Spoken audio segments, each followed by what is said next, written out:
কি গো দিদি, কেমন আছো? আর বলো না গো, বাবুর জন্য তো সকালে টিফিন করতে হয়, ওই জন্যই তার আসা হয় না। কি আসতে বলেছে শুনি? কি রে মোমো, কিছু বললি? না, কিছু বলিনি কাকিমা। তা কি রে, মন দিয়ে লেখাপড়া করছিস তো? হ্যাঁ কাকিমা, খুব ভালো করে মন দিয়ে লেখাপড়া। হ্যাঁ, মন দিয়ে লেখাপড়া কর। তা দেখ, যদি আমার ছেলের মতন একটা ভালো চাকরি বাকরি পাস তো। তোর দাদা তো আর পেলো না। আমি তো বলি বাপু, এই পাড়াতে আর আমার বাবুর মতন আর একটা ভালো ছেলে কেউ পাবে? আমি বলছি না যে তোমার তাতু খারাপ, কিন্তু আমার ছেলের মতন তো আর ভালো চাকরি টাকরি করে না, বলো তুমি। আমি তো আমার বাবুকে বলেই দিয়েছি যে সে যে যা করে করুক, মেয়ের চক্করে যেন পড়ো না।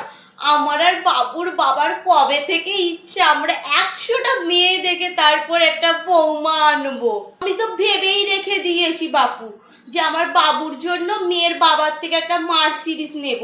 আমার বাবু কি আর যা তা চাকরি করে নাকি? হ্যাঁ,